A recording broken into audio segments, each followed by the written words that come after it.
Hello chess friends and welcome to the Out of Chess channel and welcome back to our Queen's Gambit Decline series. So in this series we're following this very nice opening from White's and from Black's perspective, and today we continue with our Queen's Gambit Decline series and the so-called Tarrasch Defense.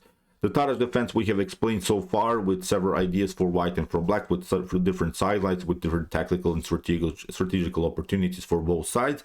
And today we're analyzing a new variation of the Tarrasch Defense. Today we're analyzing the so-called Swedish Variation. And the Swedish Variation is a variation in which Black is showing his cards in an early stage of the game. Black is playing an early c4 move and then hopes for pawn majority attack, which is actually perfectly fine. It's not a problem about this continuation, but I wanted to first show you sort of a dubious line that Black can play, and in my opinion it's a bad line for Black. So that's why we're analyzing a little bit now the Swedish Variation from a White's perspective, with a beautiful game play by Stockfish 14 against another top engine Revenge. And in my opinion here you see the most important strategical ideas of the open game, of the open center game.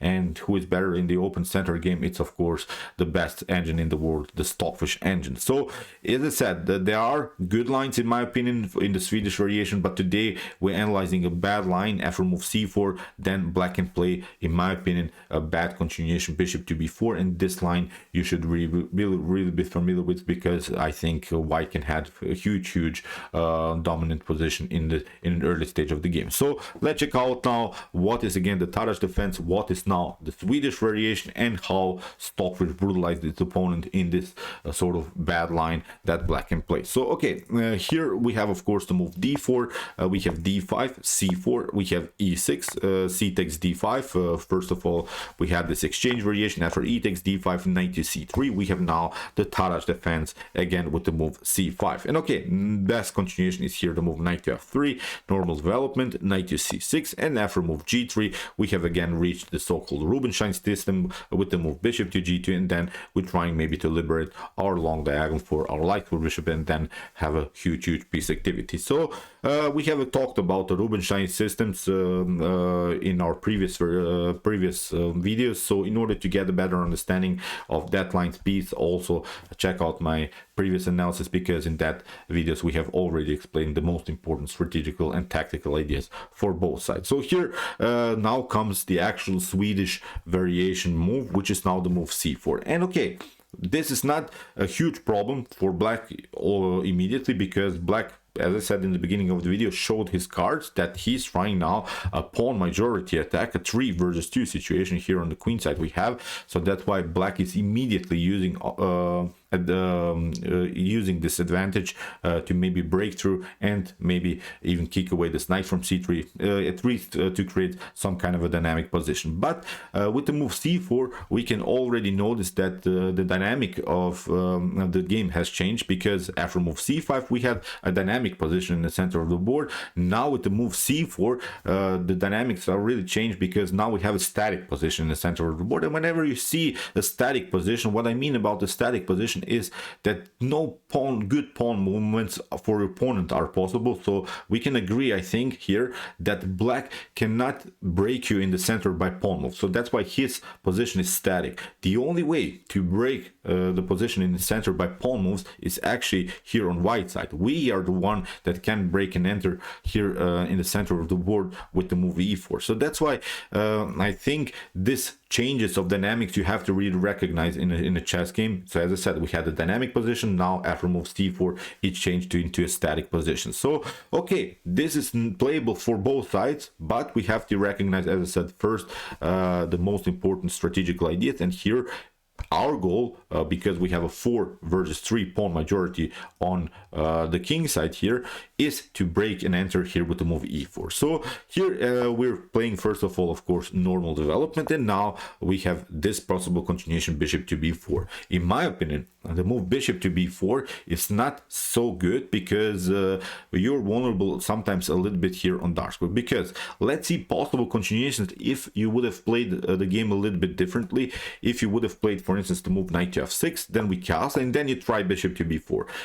As we said, you would love, of course, to have your knight on a natural score, but now with the move bishop to b4, this idea is not working because we're simply counterpinning here sort of with the move bishop to g5, and the problem is now the weak d5 square. For instance, if you play h6, bishop to f6, queen to f6, and then you lose the d5 pawn. If you play g takes f6, okay, you have defended the d5 pawn, but there are several holes here in the position which I think white can exploit immediately. We can, I think, in one particular moment play something like queen to c2, e3, knight to h4, knight to f5, and white would have really a beautiful position here around that square. So the position strategically, in my opinion, is simply lost, and the engine it also gives here already a 2.5 evaluation for white. So strategically, black is lost here for sure. So that's why you see, after move bishop to b4, the problem about this line that we're analyzing today of the Swedish variation is that the knight cannot come on a natural square. h6 would be maybe a prophylactic move, but you lose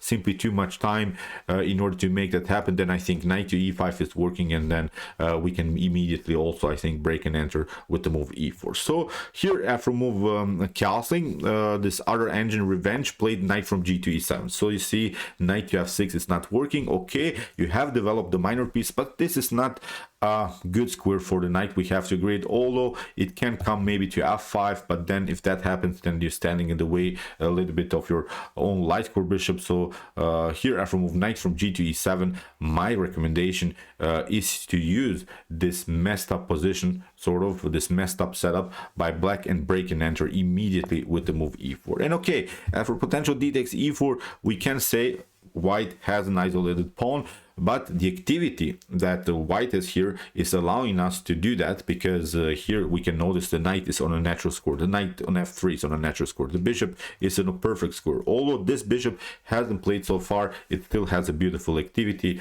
So as I said, when it comes to activity, all of white's pieces are basically on both most active squares. So here, if you play, for instance, something like bishop to c3 in order maybe to get rid of the defender of the e4 pawn, you can play now several moves. You can even play here the move e takes d5, you can counterplay, or you can also play a more natural idea, you can play b takes c3, because after d takes e4, the problem for black is here is the move knight to g5, and you can defend it, of course, with the move f5, but now with the move f3 or queen to h5, I think we have now beautiful activity. Again, after move g6, we can play queen to h4, and the problem is now you see this dark square problems all over the board. So here white still has a dominant position, and in the next couple of moves we're playing just f3.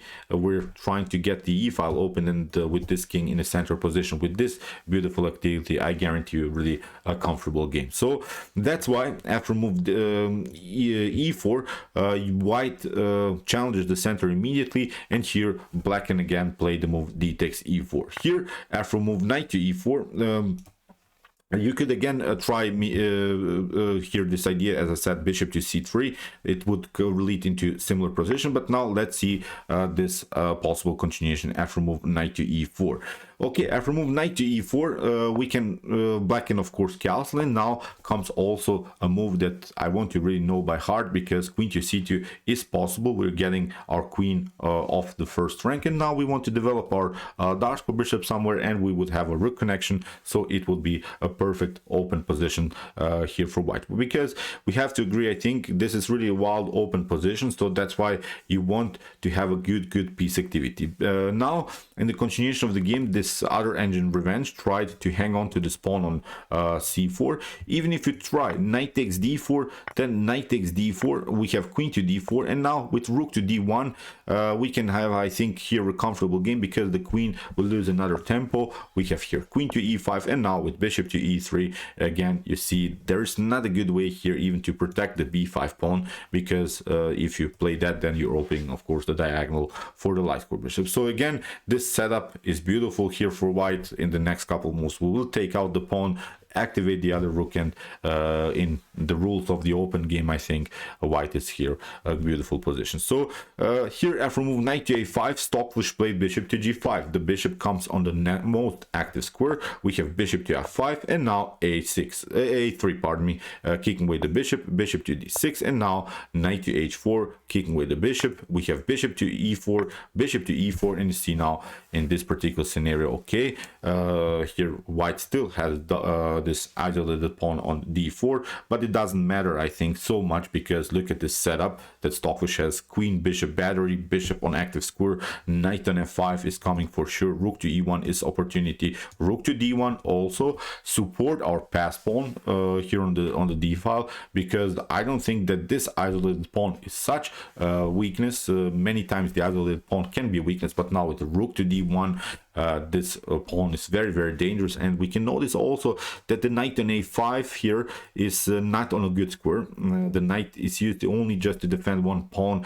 That's of course not a way that you want to have your knight, so that's why here also messed up position already for black. So we have now h6, bishop to e3, we have queen to c7, and now rook to d1. Okay, here Stockfish stopped simply the attack around the square c4 because it's obviously not so easy to take out the pawn, but we use now the moment. The queen is a little bit defensive, the knight is a little bit defensive, and now with rook to d1, here d5 is now a huge positional threat. If d5 happens, if for instance you push already the pawn to d6 somehow, then black could have many positional problems. Rook to e8, we have queen to e2, we have rook to d8, and now queen to g4, trying to get rid of the defender of the king. Knight to f5, then queen to f5, and threatening some checkmates here on h7. So king to h8 was played, bishop to d2, attacking the knight. We have a knight to g8, and now queen to f5, again threatening checkmate. We have now g6, okay. Maybe knight to g6 is working here after f takes g6, queen to g6. Black could maybe defend this position. Still the queen is a little bit, of course, stuck to the defense of the knight on a5, but actually this sacrifice my engine at home is showing is not working. Probably black will find a way to defend the position, probably with the move b6, and then trying to here play queen to g7 and trade the queens, and of course simplify the game. So that's why queen to f3, but that's how you play basically attacking chess. Provoking weakness is also a beautiful element of the chess game. Okay, we didn't manage to win the game immediately, but now with the move g6, you see now you weakened also your little bit there. h6, the f7 is weak, so the position around the king is really weird. So that's why really beautiful provocative moves here by Stockfish, just in order to provoke some weaknesses. So king to g7, rook to e1, we have b6 fixing the knight, and now bishop to c3, because you played g6, now you're vulnerable, of course, here on this long diagonal. So bishop to e7, this other engine Revenge tried to cover itself with the move bishop to v6. We have now knight to g2, bishop to f6, and now a beautiful square for the knight, knight to e3, and now you cannot prevent anymore this move, knight to d5. Again, this is a bad position for black. So we have knight to b3, knight to d5, rook to d5, bishop to d5, knight to d4 here played by Revenge. We have bishop to d4, rook to e1, rook to e1, and now after move bishop to d4, the game is much more simplified. But Stockfish is of course up the exchange, although Revenge has here an extra pawn on the queen side. It's a 3 versus 2 pawn majority, but this is simply a completely winning endgame now for white, if white of course plays the game correctly. So rook to e2, we have b5, we have bishop to c6 attacking the b5 pawn, a6, we have now a4 trying to stop a little bit black's progress. We want to of course break the pawn chain, and the pawn chain is best to be broken in the center of the pawn chain. So that's why a4 would of course split the pawn structure, and we could create new weaknesses in black position. B takes a4, and now queen to d5, we have bishop to f6, queen takes c4, we have now h5 here by Revenge, and in the continuation of the game Stockfish play queen to c2. Even now bishop to e4 is, I think, a decent idea maybe to simplify the game. Here in the continuation we have h4, bishop to a4, here queen to a5, we have rook to d2, and now Stockfish simply pushed the pawn. It's now not so important, I think, to show this particular endgame. The most important strategical ideas were, I think, in the beginning, where we pushed the pawn on e4, but let's see now how Stockfish managed to win the game. Here after move g5, rook to d1, we have a queen to b7, g takes h4, g takes h4, we have queen to c4, we have bishop to knight to g6, and now bishop to c8, attacking the queen, queen to b6, and now bishop to f5. Here I think it's a good choice maybe to get rid of the defender of the king. The key defender is now the knight, maybe then include somehow the rook into the game on the g file, include also the queen into the game. So as I said, black is simply lost here. Knight to e5, we have queen to d5, queen to b4, bishop to e4, we have queen to b6, h3, we have queen to b4. So here this engine revenge tried to do some perpetuals, but now for king to h1, Stockfish is preparing to get the rook into the game. We have now a5, rook to g1, king to h6, and now after move f3, queen to e7. In this position, this engine revenge resigned, because queen to d2 is now serious threat. You cannot basically do anything about the after rook king to h5. We have even queen to g2 as an opportunity, and you see black's pieces are simply paralyzed. Now queen to g8, maybe with queen to h7 is a threat, so it's simply game over. But as I said, the game was lost anyway in an early stage of the game. Let's go back, as I said, to the critical moment of this opening. When your opponent is playing this move bishop to b4 early, notice that a potential knight to f6 is not so good. Then you castle, and then after knight from g to e7, e4, after d takes e4, as we said, we can play knight takes d5, or we have seen after potential, I don't know, maybe something like bishop takes c3, b takes c3, then d takes e4. It doesn't matter. Knight to g5, here f5 is possible. You can play queen to h5, or you can even play f3. F3 in my opinion is also perfectly fine, because even if this knight gets kicked away, I've analyzed really wild line at home. Of course, I wanted to share with you. Actually, here in this particular line, it's even possible to sacrifice the knight, because after h takes g5, you can play bishop to g5, including now all of your pieces into the game, because castling now would be, I think, a suicide mission here for black. So that's why maybe developing the queen is possible. But now with e takes f5, here it's a wild position, because rook to e1 is going to happen,